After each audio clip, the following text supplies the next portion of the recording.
আজকের যে ঘটনা ঘটলো, এই ঘটনায় রাখাল রাহা নামের সম্পৃক্ততা কতটুকু, তার আগে আমি জিজ্ঞাসা করছি রাখাল রাহা ভাইকে, আপনার নাম সাজ্জাদ, এই নামটা লুকায়ে আপনি রাখাল রাহা রেখেছেন, আপনি কোন এজেন্সির হয়ে কাজ করছেন, কোন দেশের গোয়েন্দার স্বার্থ হাসিল করছেন? আপনার নাম সাজ্জাদ থেকে রাখাল রাহা হলো কেন? আমরা দীর্ঘদিন ভেবেই রেখেছি যে আপনি একজন হিন্দু ধর্মের লোক। অদ্ভুত একটা গাছ রাখাল রাহা বই দিয়ে দিয়েছে গাছ, একটাতে হিন্দু, একটা বৌদ্ধ, একটা খ্রিস্টান, আর একটাতে দিয়েছে আদিবাসী। আমার কথা হলো, হিন্দু বৌদ্ধ খ্রিস্টান তারা বাঙালি, তাই না? আদিবাসী যে নামটা একটা পাতা লিখলেন, এই পাতার মধ্যে আদিবাসীরা হিন্দু আছে না? আদিবাসীরা খ্রিস্টান আছে না? আদিবাসীদের মধ্যে ওমর ফারুক আছে না? আছে না? এই যে লিখছেন আদিবাসী, তাহলে আপনি হিন্দু বৌদ্ধ খ্রিস্টান মুসলিমের পাশাপাশি আরেকটা পাতা লিখে দিলেন আদিবাসী। ভাই, বাঙালি নামের পাতা কই? রাখাল রাহা বাঙালি পাতা খেয়ে ফেলেছ? বাঙালি পাতা খেয়ে ফেলেছ? লোকটা একটা দীর্ঘমেয়াদী প্ল্যান করেছে, শয়তানি করে এরকম একটা গাছ আঁকিয়ে বইয়ের কভারে দিয়ে লিখেছে পাতা ছিঁড়বেন না। হ্যাঁ, পাতা ছিঁড়বেন না। কত বড় উস্কানি দিয়েছে! ও জানতো যে একদিন না একদিন এটা নিয়ে বিবাদ হবে এবং একদিন না একদিন এটা নিয়ে মাথা ফাটা হবে, রক্তারক্তি হবে। আজকে বাংলাদেশের একজন নাগরিক আহত হলো, বাঙালি, আবার পাহাড়িও কয়েকজন আহত হলো। এই ঘটনার জন্য আপনি কাকে ধরবেন?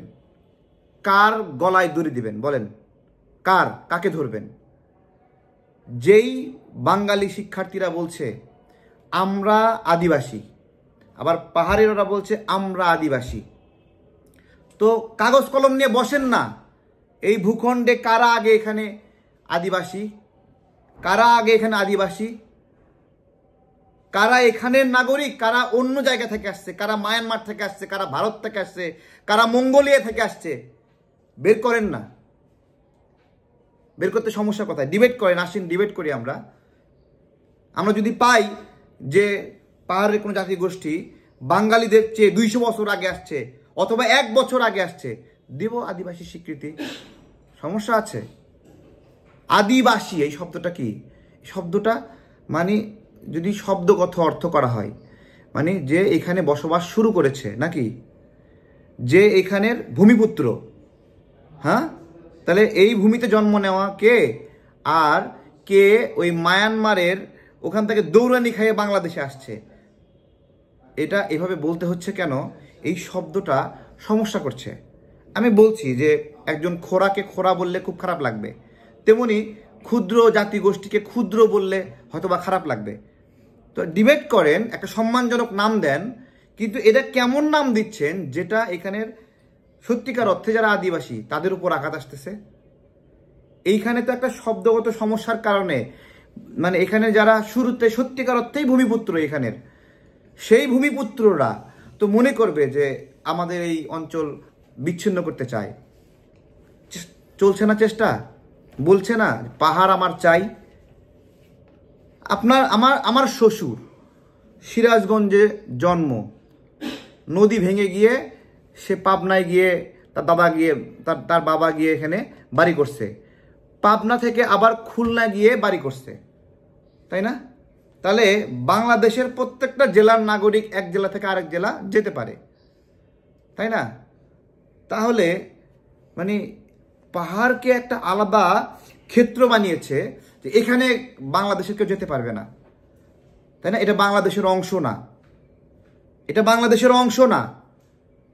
পাহাড়ের কেউ সমতলে এসে চাকরি করে না, পাহাড়ের কেউ ঢাকায় এসে থাকে না, পাহাড়ের কেউ বগুড়ায় গিয়ে থাকে না। পাহাড়ের যে লোকগুলো তাদের হলো ওই ফেনী নোয়াখালীতে এসে জায়গা কেনা নিষিদ্ধ। পাহাড়ের ভাইদেরকে বলি, তোমাদের জমির মালিক রাজা, নাকি রাজা, তারপরে বিভিন্ন প্রতিনিধি তাদেরকে বানিয়ে দেওয়া হয়েছে, তোমরা জমির মালিক না। তোমরা কোনোদিন প্রশ্ন করছো যে তুমি যেখানে ভোগ দখল করছো সেই জমির মালিক একটা রাজা কেন? কখনো জিজ্ঞাসা করছো তোমরা এটা? সেটা তো জিজ্ঞাসা করনি। তোমার জমি ওই রাজা বিক্রি করছে একজন বাঙালির কাছে, রাজা টাকা নিচ্ছে, তাকে ধরতে পারো না? হ্যাঁ, জমিদার বিক্রি করছে, তাকে ধরতে পারো না? সে তোমার জমি বিক্রি করছে, তাই না? তোমার জমি তুমি বছরের পর বছর তোমার বাবা থেকেছে, দাদা থেকেছে, তোমার একটা কাগজ নাই, তুমি কাগজের জন্য আন্দোলন করতে পারো না যে এটা তোমার জমি, তোমার ভোগ দখলে আছে? ওই রাজা কেন তোমার নাগরিকের অধিকার নিছে? আমরা সারা বাংলাদেশে জমিদারের কাছ থেকে নাগরিকরা জমি মালিকানা বুঝে পেয়েছে, যারা যেটা ভোগ দখল করতে তারা সেটা পেয়েছে। তা পাহাড়ের যে নাগরিকগুলো রয়েছে, তোমরা কখনো জিজ্ঞাসা করনি তোমাদের বাপ দাদা 14 গোষ্ঠী যে জায়গাটা ভোগ করতেছে এইটা একটা রাজা দখল করে আছে কিভাবে, রাজার নামে কিভাবে, রাজা কেমনে তোমার জমি বেচে? কোনোদিন জিজ্ঞাসা করছো?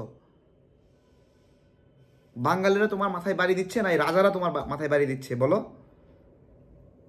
আজকে আরো অনেক ডিবেট রয়েছে পাহাড় বিষয়ে, অনেক ডিবেট রয়েছে, কিন্তু আমি এই রাখাল রাহা সাহেব তার বিষয়ে জনগণের কাছে বিচার দিচ্ছি যে সে কোন দেশের এজেন্ট হয়ে এই সাজ্জাদ নামের লোকটা রাখাল রাহা হলো, কবে থেকে হলো, আপনারা তদন্ত করবেন। আমি জাস্ট সে একটা দিয়াশলাইয়ের কাঠি পুরা এলাকাতে জ্বালায় পুরো সাক্ষাৎ করে দিতে পারে, তার উজ্জ্বল দৃষ্টান্ত আজকে এই রাখাল রাহা ভাই কিনা আপনারাই বলেন।